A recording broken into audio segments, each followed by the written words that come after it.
صفحہ نمبر 8.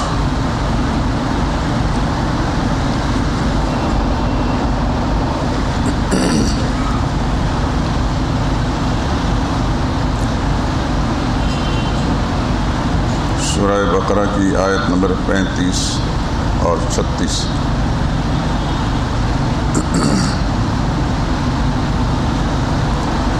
اعوذ باللہ من الشیطان الرجیم بسم اللہ الرحمن الرحیم.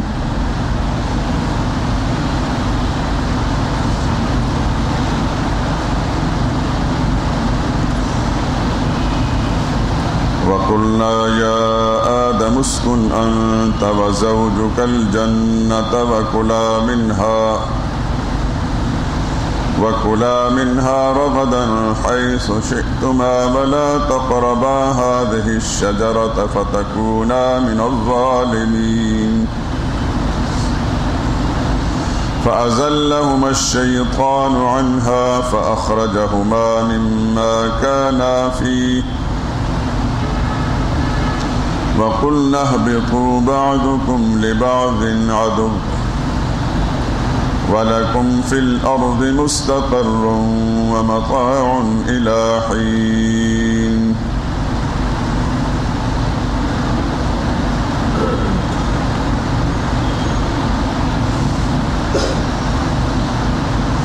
وَقُلْنَا يَا آدَمَ، اور ہم نے کہا اے آدم، اسکن انت،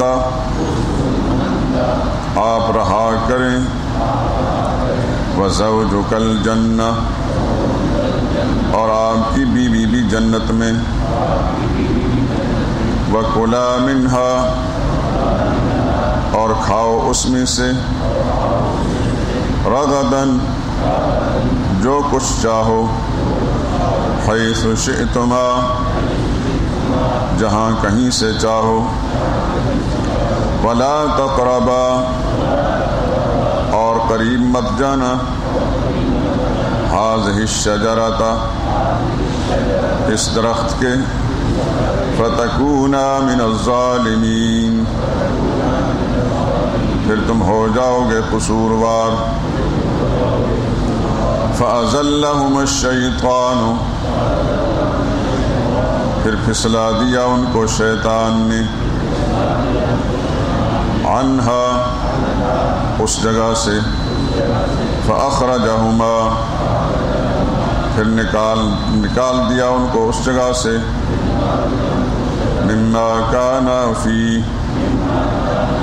اس عزت اور راحت کی جگہ جس میں رہتے تھے. وقلنا اہبطوا، اور ہم نے کہا تم سب اتر جاؤ، بعضکم لبعض عدو، تم سب ایک دوسرے کے دشمن ہو گئے. وَلَكُمْ فِي الْأَرْضِ، اور تمہارے لیے زمین میں، مستقر، ٹھکانہ ہے، ومتاع، اور نفع اٹھانا ہے، الی حین، ایک وقت تک.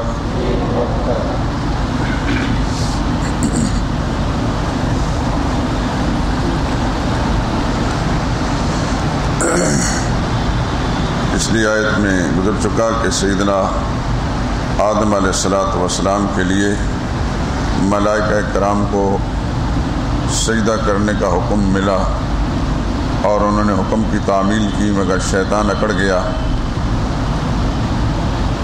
عملاً جب آدم علیہ السلام کی برتری کو ملائکہ کرام نے تسلیم کر دیا اور اللہ کریم نے سب پر ان کی فوقیت ظاہر کر دی، تو ساتھ ہی آدم علیہ السلام کو یہ اللہ کی طرف سے حکم ملا، اسکن انت وزوجک الجنہ، سکونت اختیار کریں، رہائش اختیار کریں آپ بھی اور آپ کی بیوی بھی اس جنت میں.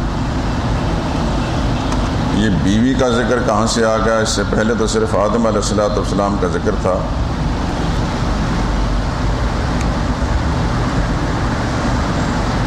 بیوی در حقیقت آدم علیہ السلام کے سکون اور راحت کے لیے اللہ تعالیٰ نے انہی کے وجود سے اماں حوا کی تخلیق کی،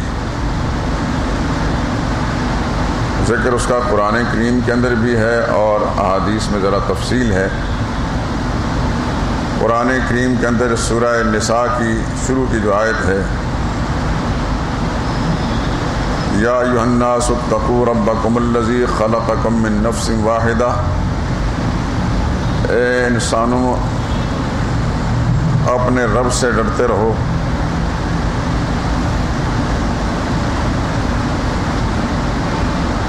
جس نے تمہیں ایک جان سے پیدا کیا ہے۔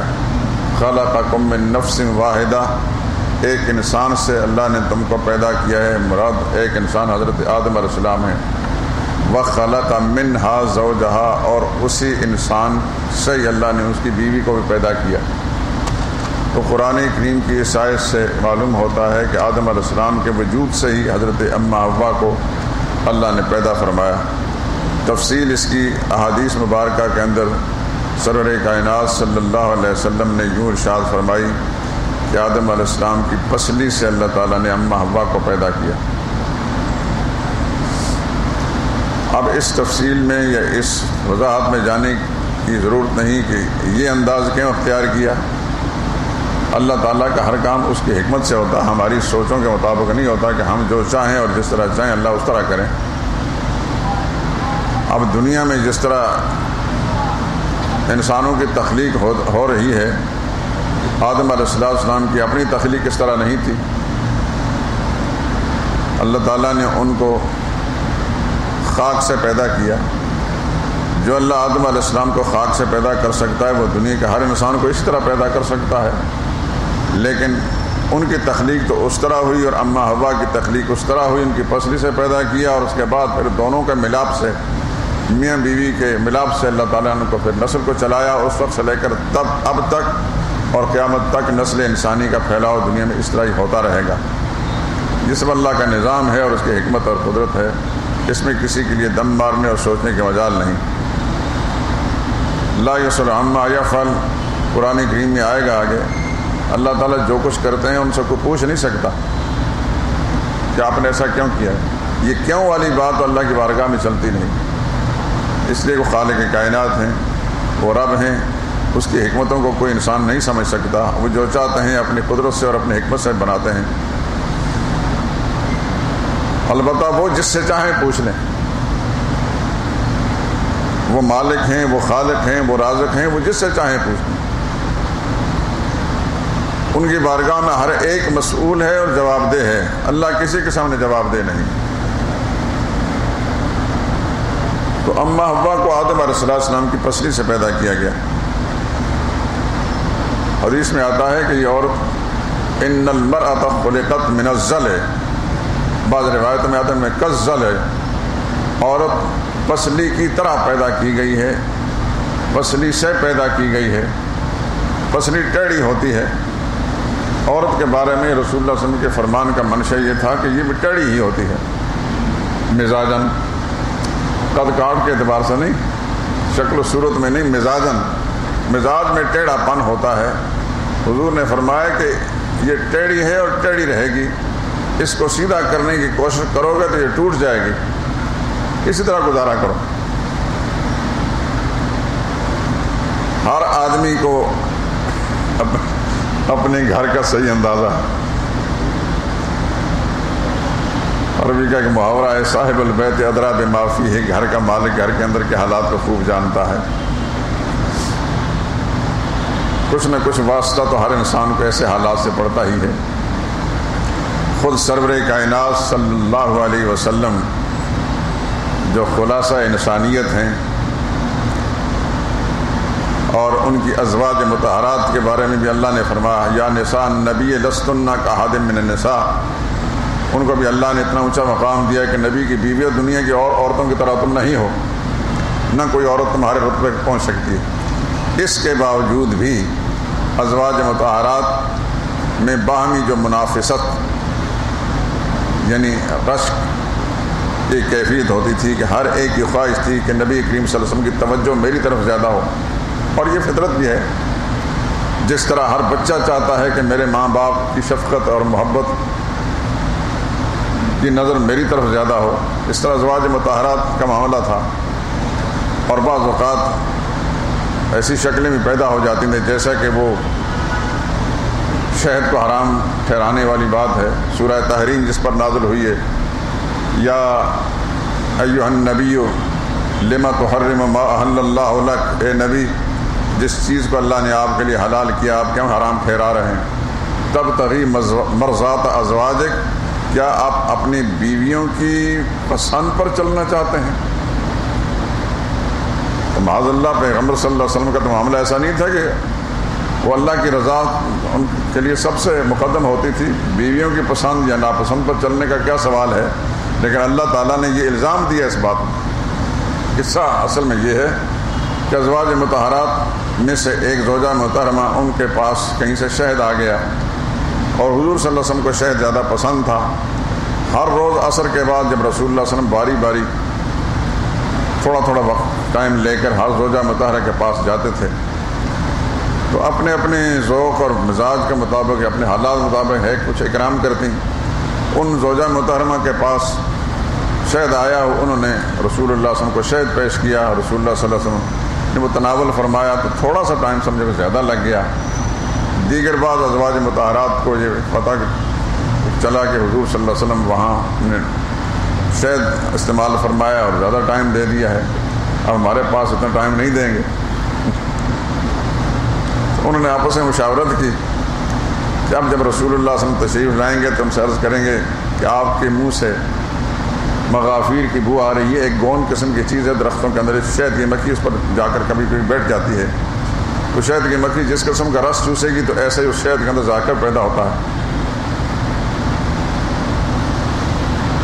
تو حضور صلی اللہ علیہ وسلم کو بھی کسی قسم کے ناپسندیدہ بو سے جو ہے نفرت تھی، اور خوشبو کو پسند کرتے تھے، تو ازواج مطہرات نے یہ منصوبہ بنایا کہ جب یہ کہیں گے تو رسول اللہ صلی اللہ علیہ وسلم آئندہ وہاں نہیں ٹھہرا کریں گے۔ چنانچہ جب انہوں نے یہ کہا تو حضور صلی اللہ علیہ وسلم سوچنے لگے کہ میں نے تو اور کچھ نہیں استعمال کیا سوائے شہد کے، معلوم ہوتا ہے کہ اس کے اندر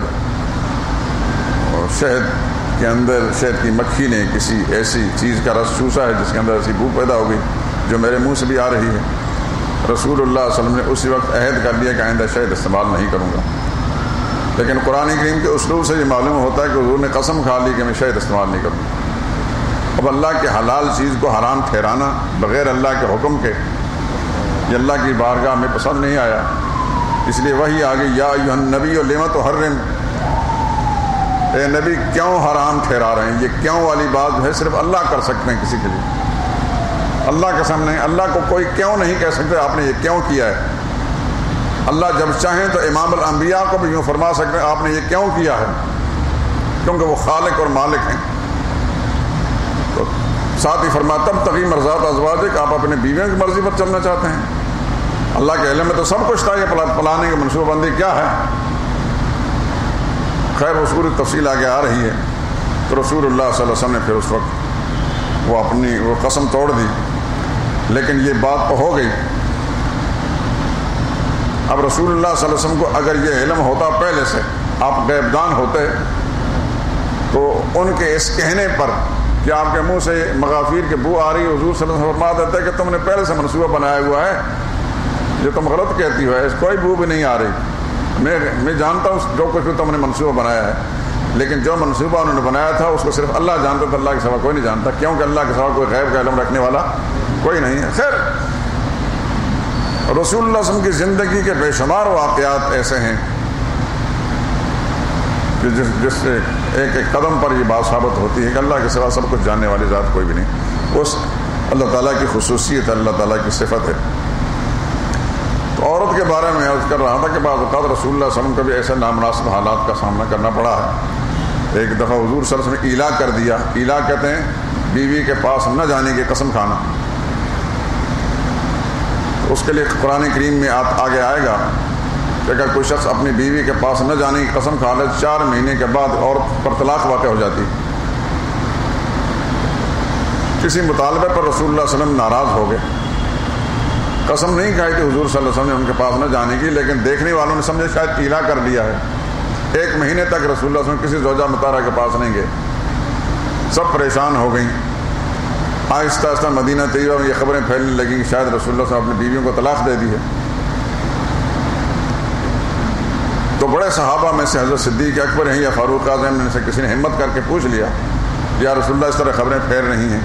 ان دونوں کی صاحبزادیاں جو حضور کے نکاح میں تھیں، لیکن ان کے پوچھنے کا یہ مطلب ہرگز نہیں تھا کہ اپنی بیٹیوں کو بچانا چاہتے تھے. رسول اللہ صلی اللہ علیہ وسلم سے وجہ دریافت کرنے کا مقصد یہ تھا کہ اگر انہوں نے کوئی گستاخی کی ہے، کوئی ایسی ناپسندیدہ عمل کیا تو پھر ہم ان کو سزا دینے کے لیے تیار ہیں، ہماری بیٹیاں ہیں. تو حضور نے فرمایا نہیں، ایسی بات کوئی نہیں ہے. وقتی طور پر ایک حکمت عملی تھی، تدبیر تھی رسول اللہ صلی اللہ علیہ وسلم کا ان کے پاس نہ جانا تاکہ معاملات ٹھیک ہو جائیں، اور بالآخر ٹھیک ہو گئے. ایسے حالات کا نبی کریم صلی اللہ علیہ وسلم کو سامنا کرنا پڑا ہے. عورتوں کے بارے میں حضور نے فرمایا کہ عورت پسلی سے پیدا کی گئی اور پسلی کی طرح پیدا کی گئی ہے، یہ ٹیڑھی ہے اور ٹیڑھی رہے گی، اس کو سیدھا کرنے کی کوشش کرو گے تو ٹوٹ جائے گی. اسی طرح گزارا کرو اس کے ساتھ. واقعات تو بے شمار ہیں لیکن وقت نہیں ہے اس وقت میں آپ کو سامنے دے گا، کیونکہ بڑے بڑے اولیاء اللہ ایسے گزرے ہیں کہ ان کی بیوی اتنی بد مزاج تھیں اور بد اخلاق تھیں کہ وہ ہر وقت ان کے ساتھ لڑتی جھگڑتی اور ان کو برا بھلا کہتی تھیں، لیکن وہ خاموش رہتے تھے. اور اسی پر اللہ تعالیٰ نے ان کے ولایت کے بہت اونچے مقام پر پہنچا دیے اپنی بیویوں کی بدتمیزیاں برداشت کرنے پر. کسی دوسرے موقع پر انشاءاللہ یہ مسئلہ بیان کروں گا، تفصیل چھوڑتے ہیں. تو آدم علیہ السلام کو حکم دیا کہ آپ بھی اور آپ کی بیوی جنت میں رہا کریں. وَكُلَا مِنْهَا، اور اس جنت کے اندر کھائیں پئیں، رغداً جتنا چاہیں، بہت کچھ ہے یہاں، حیث شئتم، اور جہاں سے چاہیں، لیکن وَلَا تَقْرَبَا هَٰذِهِ الشَّجَرَةَ، ایک مخصوص درخت جس طرح اشارہ کر دیا گیا. قرآن کریم کے اندر اس درخت کا کوئی نام نہیں، احادیث صحیحہ میں درخت کا کوئی نام نہیں. لوگوں نے مشہور کر رکھا ہے گندم کا درخت تھا، لیکن نہ قرآن میں ہے نہ حدیث طیبہ میں. اس واسطے ہمیں اس تعین کرنے کی ضرورت نہیں ہے. محتاط مفسرین نے یہی بات لکھی ہے، اور جس آدمی نے کسی خاص درخت کا نام لے لیا ہے ایسی بات چلتی ہوئی، اس کی حقیقت کوئی بھی نہیں. اس مخصوص درخت کے پاس نہ جانا، اس قریب نہ جانا، یہ نہیں کہا کہ درخت میں سے نہ کھانا، اس کے قریب نہ جانا. اس کو فقہ کی زبان میں سد ذرائع کہتے ہیں، کہ مطلب یہ ہے کہ آپ اس کے قریب جائیں گے کہ ہو سکتا ہے کہ پھر رغبت پیدا ہو تو اس کے پھل کو یا اس سے کچھ کھا لیں آپ. اس وجہ سے قریب نہ جانا. فَتَكُونَ مِنَ الظَّالِمِينَ، اگر ایسا کر لیا تو آپ قصوروار ہو جائیں گے. ظالمین کا لفظ قرآن کریم میں استعمال ہوا ہے. آپ جانتے ہیں کہ ظالم اس آدمی کو کہتے ہیں جس نے بہت زیادتی کی ہو کسی پر، اور یہاں اللہ کے پیغمبر ہیں آدم علیہ السلام، ان کے لیے یہ لفظ استعمال ہو کہ آپ ظالمین میں سے ہو جائیں گے. میں نے اس کا محتاط معنی کیا قصوروار. عربی زبان کے اندر یہ لفظ دو معنوں میں استعمال ہوا ہے. ظلم کمی کرنے کے معنی میں بھی آیا ہے اور زیادتی کرنے کے معنی میں بھی آیا ہے. یہ لفظ بیک وقت ازداد میں سے ہے. قرآن کریم ہی کے اندر ظلم کے معنی میں بھی ہے، زیادتی کے معنی میں بھی آیا ہے لفظ ظلم، اور کمی کے معنی میں آیا ہے.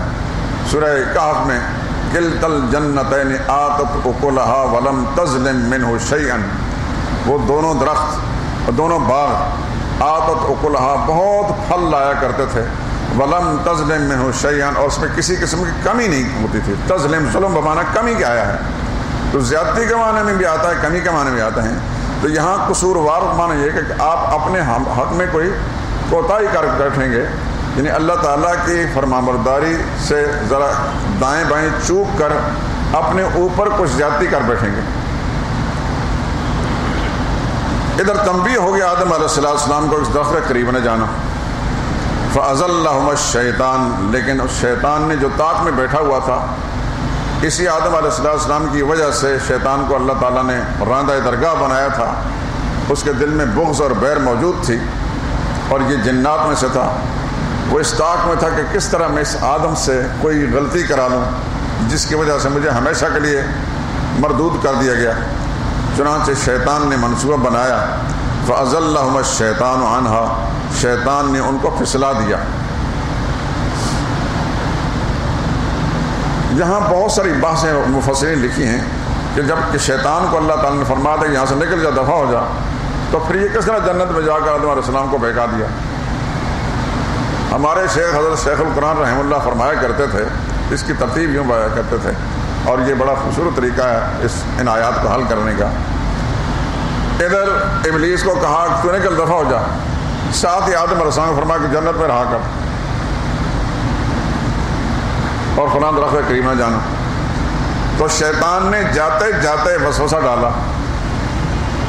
حضرت شیخ القرآن یہ فرمایا کرتے تھے کسی طالب علم کی غلط حرکت کی بنا پر معتمم جب اس کو مدرسے سے نکالتا ہے، اس کو آرڈر دے دیتا ہے چلا جا، تو وہ اپنے نکلنے کا پلان بنا رہا ہوتا ہے، سامان باندھ رہا ہوتا ہے، ساتھ ہی دوسرے طالب علموں کو کچھ نصیحت کی جاتی ہے معتمم صاحب کی طرف سے، تو جاتے جاتے وہ طالب علم جو ہے دوسروں کو کہتا تھا مجھے تو نکال دیا، تمہارے ساتھ بھی یہ سلوک ہوگا۔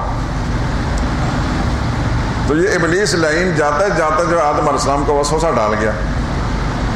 یہاں یہ بات ذہن میں رکھیں کہ ابلیس جنات میں سے تھا، اور جن کی یہ خاصیت ہے کہ یہ ہر شکل اختیار کر لیتا، جن کی یہ خاصیت ہے کہ انسان کے سامنے آئے بغیر دور سے وسوسہ ڈال لیتا۔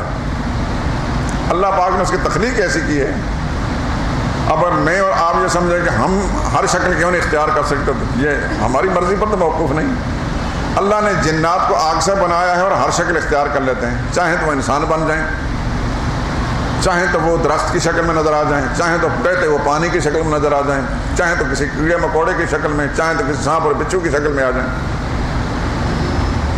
دارالعلوم دیوبند اس بر صغیر پاک ہند میں بہت بڑا اسلامی مدرسہ ہے، جس کی شاخیں پوری دنیا کے اندر ہے، جس کا فیض پاکستان کے اندر بھی ہے اور افغانستان میں بھی ہے اور ترکی میں بھی ہے اور عراق میں بھی ہے اور دیگر دنیا کے بیشتر ممالک کے اندر موجود ہے۔ سمرقند، بخارا اور یہ روس کی جتنی ریاستیں ہیں چائنا تک، سب سارے دارالعلوم دیوبند کے فیض یافتہ، الجزائر کے اندر بھی ہیں اور دنیا بھر کے اندر۔ آپ حضرات میں سے شاید نہ دیکھو، کسی نے میں دیکھ کر آیا، 1980 میں گیا ہے، بہت بڑا دارالعلوم ہے، ایسا دارالعلوم پاکستان میں نہیں ہے، اور جتنے علوم اس کے اندر پڑھائے جاتے ہیں اتنے پاکستان میں اب تک کسی مدرسے میں نہیں پڑھائے جاتے۔ 35 علوم اس میں پڑھائے جاتے ہیں۔ اس کے فضلاء دنیا میں بڑے نامی گرامی لوگ رہے ہیں۔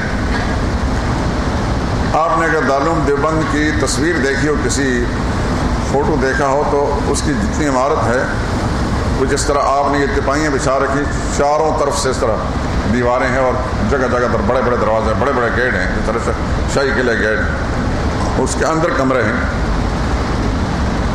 اور ایک دارالحدیث ہے ایک طرف، اس کے اوپر ایک سفید عمارت، اس پر گنبد بھی ہے، اس کا نام ہے دارالتفسیر، سنگ مرمر کی بنی ہوئی ہے، اس پر سیڑھیاں چڑھتی ہیں اوپر۔ میں جس وقت گیا تھا 1980 میں، تو خواہش ہوتی ہے انسان کو پوری تفصیل سے دیکھیں، معلومات کریں۔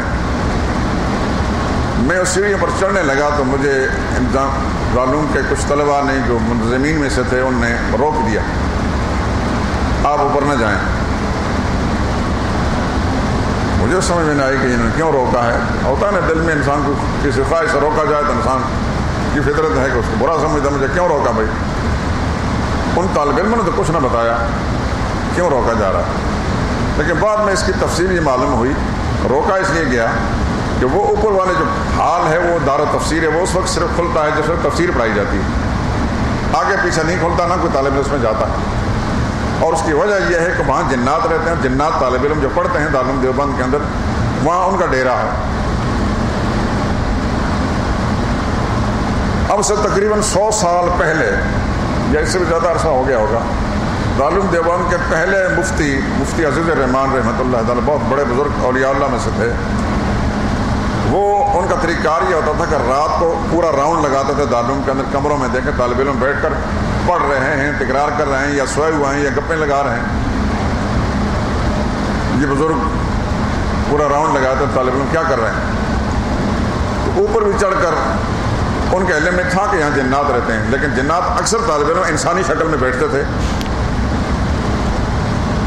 یعنی جب درسگاہوں میں بیٹھتے تھے انسانی شکل میں بیٹھتے تھے۔ ان بزرگوں کو کہیں نہ کہیں سے معلوم ہوگا کہ جن ہیں۔ وہاں مفتی صاحب جب دارالعلوم کے اس اوپر بالا خانے کے اندر جب گئے، اس دار تفسیر کے اندر، تو دیکھا کہ 2 سانپ جو ہیں آپس میں کشتی کر رہے ہیں۔ مفتی صاحب رحمہ اللہ چونکہ بڑے عارفین میں سے اولیاء اللہ میں سے ہم کو یہ پتہ بھی تھا. مفتی صاحب نے ڈانٹا ان کو کہ یہ مطالعے کا ٹائم ہے کہ کشتیاں کرنے کا ٹائم ہے. ان سانپوں کو ایک دم وہاں سے غائب ہو گئے. تو یہ کہانی سنانے کا مقصد یہ ہے کہ جنات ہر شکل اختیار کر لیتے ہیں. یتشکل باشکال مختلفہ، جسم ناری یتشکل باشکال مختلفہ. اس کی تعریف حقیقت یہ بیان کی ہے کہ یہ ایسا وجود ہے جو نار سے، آگ سے بنایا گیا ہے اور ہر شکل اختیار کر لیتا ہے. ملائکہ کرام کے بارے میں لکھا جسم نورانی، یہ وہ نور سے بنے گئے ہیں. یتشکل باشکال مختلفہ، وہ بھی ہر شکل اختیار کر لیتے ہیں. ان دونوں مخلوقوں کو اللہ تعالیٰ نے یہ اجازت دی ہے کہ جو شکل چاہیں اختیار کر لیں. انسانوں کو اللہ تعالیٰ نے اس بات کی اجازت نہیں دی، جس کی حکمت ہے. افضل اللہ نے انسان ہی کو بنایا ہے. ملائکہ کرام سے بھی افضل بنایا اور جنات سے تو یقین افضل ہیں ہی، لیکن ان کو یہ اختیار دیا ہے کہ وہ ہر شکل اختیار کر سکتے ہیں. دوسرا ان کو یہ اختیار بھی دیا کہ سرعت رفتار، تیزی کے ساتھ ایک جگہ سے دوسرے کا منتقل ہونا، منٹوں سیکنڈوں کے اندر ہزاروں میل دور چلے جانا، یہ بھی ان کا اللہ تعالیٰ نے ان کی خاصیت رکھی ہے اور ان کے اختیارات میں رکھا ہے. اللہ تعالیٰ کی مرضی ہے. تو ابلیس لعین چونکہ جنی تھا، جنات میں سے تھا، اور اس کے اندر یہ خاصیت کہ دور رہ کر وہ وسوسہ ڈالتا ہے. تو آدم علیہ السلام کے دل میں کوئی وسوسہ ڈالا. قرآن کریم میں وسوسہ کا لفظ آتا ہے کسی جگہ. فوسوس لہما الشیطان، شیطان نے وسوسہ ڈالا، دل میں کوئی خیال ڈالا. خیال یوں ڈالا کہ اللہ تعالیٰ نے آپ کو فلاں درخت کے قریب جانے سے منع کیا ہے، اس کے قریب نہ جائیں. لیکن جنت میں اور بے شمار درخت ہے اس جیسے، ان سے جائیں چاہیں کھا سکتے ہیں. ساتھ اس نے قسم کھائی، وقاسمہما انی لکما من الناصحین. قسم کھا کر آدم حوا کو کہا کہ میں تمہارا خیر خواہ ہوں.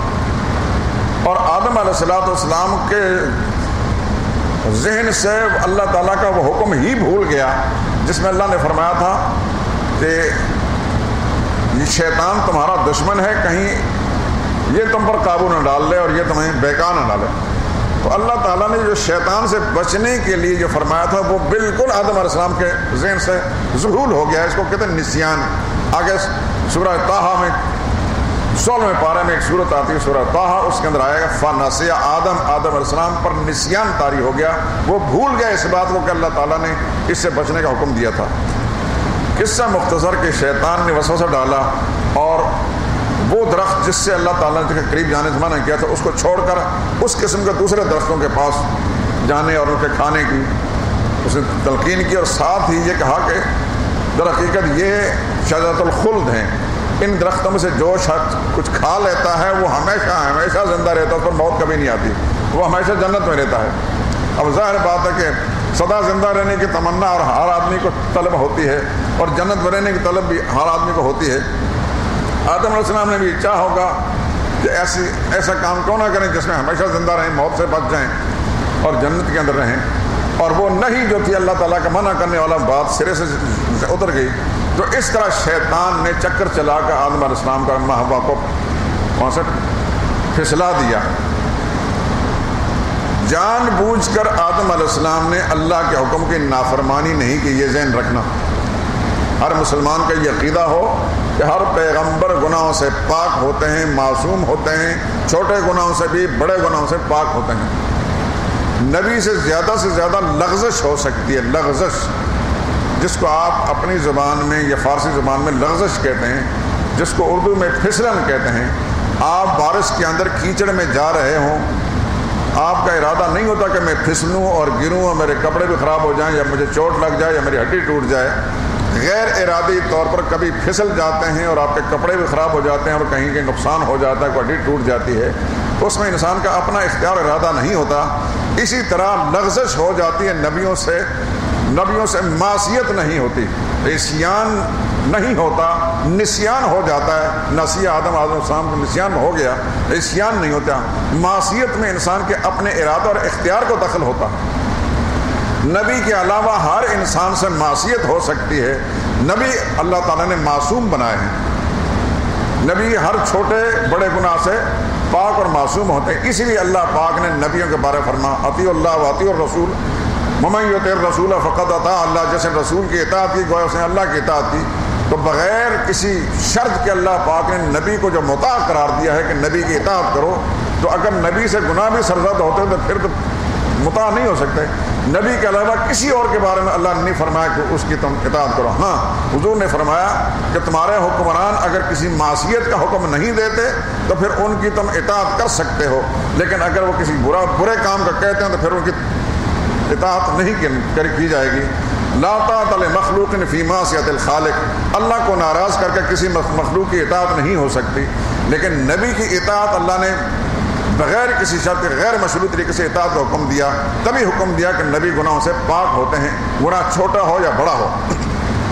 اس کی ایک مثال میں دوں، نبی کی جو لغزش آتی ہے وہ خارجی اثرات سے آتی ہے، داخلی اثرات سے نہیں۔ نبی کے وجود کے اندر سے کوئی ایسی چیز نہیں اٹھتی، جس طرح ایک پانی ہے، پانی کی اصل تاثیر ہے برودت، ٹھنڈا ہونا، ہر گرم چیز کو ٹھنڈا کر دینا، لیکن اگر آگ پر کوئی پانی گرم کیا ہوا ہے تو اس کی گرمی جو آئی ہے خارجی اثرات سے آئی ہے، پانی کی اپنی تاثیر ایسی نہیں ہے، لیکن اس کی اپنی ذاتی تاثیر یہ ہے کہ جب وہ آگ پر پڑے گا وہ آگ کو ٹھنڈا ہی کر دے گا۔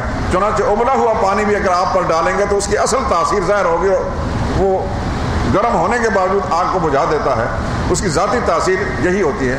تو انبیاء اکرام علیہ السلام کے وجود کے اندر سوائے اللہ کی اطاعت اور فرمانبرداری کو کچھ بھی نہیں۔ اگر کوئی اس قسم کے نامناسب حالات آتے ہیں وہ خارج سے، باہر سے آتے ہیں، لیکن اس میں نبی کی اپنے ارادے کو، اللہ کی معصیت اور نافرمانی کو دخل نہیں ہوتا، وہ صرف خارجی اثرات ہوتے ہیں، جیسا کہ ابلیس نے جہاں وسوسے ڈالے اور وسوسوں کی بنا پر آدم علیہ السلام اللہ تعالیٰ کی اور منع کرنے والی بات کو بھول گئے اور ان کے چکر کے اندر آ گئے، اور وہ شجر ممنوعہ جو اس کو استعمال کر لیا، وہ شجر ممنوعہ کیا تھا؟ قرآن میں اس کا نام نہیں ہے، حدیث صحیح میں اس کا نام نہیں ہے۔ تو اس طرح آدم علیہ السلام فاخرج مما کان فیہ، باہر نکال دیا اس ابلیس نے وسوسہ ڈال کر اس عزت راحت والی جگہ جہاں وہ رہتے تھے۔ وَقُلْنَا اهْبِطُوا بَعْضُكُمْ لِبَعْضٍ عَدُوٌّ، جب یہ سب کچھ ہو گیا تو اب اللہ کا حکم آ گیا، تم یہاں سے اترو، یہاں نہیں رہ سکتے، زمین میں چلے جاؤ، وہاں جو کچھ تم نے شجر ممنوعہ استعمال کر لیا ہے اس کی تاثیر یہ ہے کہ تمہاری نسلوں کے اندر بھی آگے عداوت اور دشمنی چلے گی، ایک دوسرے کے دشمن ہو گئے، لیکن زمین کے اندر تمہارے لیے ٹھکانہ ہے، وَمَتَاعٌ إِلَىٰ حِینٍ، اور نفع اٹھانا ہے ایک وقت مقررہ تک۔ یہ عصمت انبیاء کا جو مسئلہ ہے ذرا کافی تفصیل طلب مسئلہ ہے۔ انبیاء معصوم ہوتے ہیں، انبیاء کے علاوہ کوئی اور معصوم نہیں ہوتا، آپ یہ عقیدہ ضرور رکھیں۔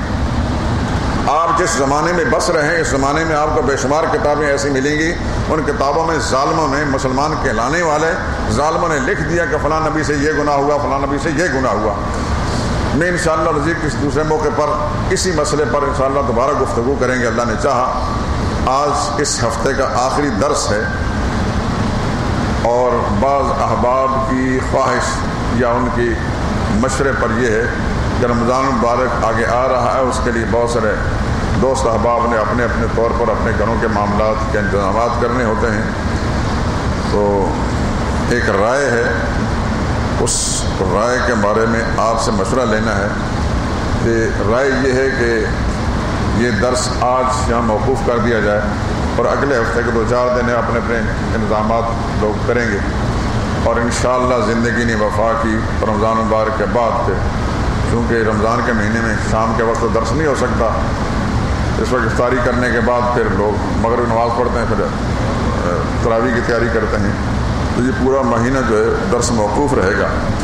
آپ کی رائے کیا ہے؟ یعنی اگلا ہفتہ جو ہے ابھی رمضان شروع ہونے سے پہلے یہ 2-4 دن ہمارے پاس ہیں، لیکن بعض احباب کی خواہش ہے یا ان کی ایک حکمت والی تدبیر ہے، انہوں نے یہ مشورہ دیا ہے، تو میں نے کہا کہ مشورہ کرنے کے بغیر یہ میں انکار یعنی اعلان نہیں کر سکتا درس نہ ہونے کا۔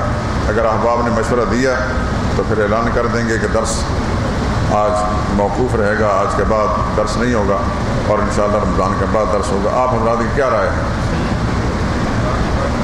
ٹھیک ہے، تو جزاک اللہ، لیکن بھول نہ جانا،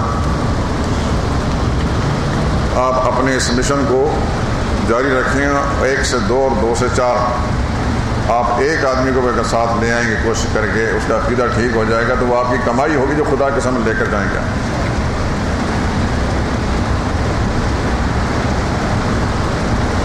اس واسطے آپ اس معاملے میں بہت ایک صاحب ہیں راحت وحید بٹ صاحب، انہوں نے لکھا ہے، مجھے آج آپ سے نماز فجر کی سنتوں کے بارے میں رہنمائی لینی ہے۔ کچھ لوگ جب فرض نماز کی جماعت ہو رہی ہوتی ہے جلد جلد سنتیں پڑھنا شروع کر دیتے ہیں، بعد میں فرض نماز کی جماعت میں شامل ہو جاتے ہیں۔ کچھ لوگوں کا کہنا ہے یہ غلط ہے، جب فرض نماز ہو رہی ہو تو کوئی اور نماز نہیں ہوتی، اس لیے سنتوں کو بعد میں پڑھا جائے گا۔ کچھ لوگ گھر سے سنتیں پڑھ کر آتے ہیں۔ اصول یہ ہے کہ سنتیں گھر سے پڑھ کر آئیں، صرف فجر کی نہیں ہیں، ساری نمازوں کی جو پہلی سنتیں ہیں وہ گھر سے پڑھ کر آئیں۔ مسجد فرض نماز کے لیے ہے، فرض نماز کے بعد کی سنتیں بھی گھر میں جا کر پڑھیں تو زیادہ اچھا ہے۔ لیکن آپ مارکیٹ میں رہتے ہیں، مارکیٹ والے لوگ جو ہیں دکانوں میں بعض اوقات اس کی جگہ نہیں ہوتی، مارکیٹوں میں کیا ہوتا ہے، ایک عام سی روایت بن چکی ہے، محلوں میں رہنے والے بھی وہ نماز کا کام مسجد کے اندر ہی ختم کر کے کہتے ہیں گھر کے اندر جا کے نماز نہیں پڑھیں گے تاکہ خدا کی رحمت کے فرشتے نہ آئیں۔ گھر کے اور کاموں کے لیے انہوں نے ریزرو کر رکھا ہوتا ہے، لیکن مسئلہ یہی ہے کہ پہلی سنتیں ہوں یا بعد کی سنتیں ہوں، بعد کی نماز ہوں، نوافل ہوں، وہ سارے کے سارے گھر میں ادا کرنے ہیں۔ اب رہا اس سوال کا جواب کہ فجر کی نماز ہو رہی ہے جماعت اور سنتیں پڑھنے کا مسئلہ۔ جماعت شروع ہو چکی ہے تو اس وقت سنتیں نہ پڑھیں، جماعت میں شامل ہو۔ فجر کی سنتیں جو رہ چکی ہیں فجر کی جماعت کے فوراً بعد نہیں پڑھنی۔ اگر کسی نے ان کا ثواب حاصل کرنا ہے، سنتیں اپنی جگہ سے جب ہٹ جاتی ہیں، یاد رکھیے، تو سنت نہیں رہتی، اس کی حیثیت نفل کی ہو جاتی ہے۔ تو سورج نکلنے کے بعد آپ نفل پڑھ سکتے ہیں، تو اسی ارادے سے پڑھ لیں، اللہ تعالیٰ اس کی اہمیت کا اجر و ثواب آپ کو دے دیں گے۔ لیکن سنتوں کی قضا کا کوئی مسئلہ نہیں، سوائے اس کے کہ رسول اللہ صلی اللہ علیہ وسلم نے ظہر کی 4 سنت جو ہیں ظہر کے بعد 2 سنتیں ادا کرنے کے بعد ادا فرمائی، اس کی ایک مثال موجود ہے۔ لیکن قضا کے لیے قانون یہی ہے کہ سنتوں میں کہیں قضا نہیں، قضا صرف فرض نماز کی ہے۔ تو اگر کوئی نماز مثال کو تو اپنے وقت سے نکل کے دوسرے کسی وقت میں پڑھتے ہیں تو صرف فرضوں کی قضا کریں گے، سنت میں قضا نہیں کریں گے۔ صبح کے سنتوں کی فضیلت تمام سنتوں سے زیادہ ہے، اس لیے اگر کسی شخص کی سورج نکلنے سے پہلے نماز رہ گئی ہے، سورج نکلنے کے بعد فرض پڑھتا ہے، تو فرض پڑھنے سے پہلے 2 سنتیں پڑھ لے تاکہ اس کا اجر مل جائے۔ لیکن اگر سورج نکلنے کے بعد بھی فرض نہیں پڑھ سکا، زور تک چلا گیا، تو زور کے وقت میں یا اس کے بعد کسی وقت میں صبح کے فرض نماز قضا کرنا چاہتا ہے تو صرف فرضوں قضا کرے گا، سنت قضا نہیں ہوگی۔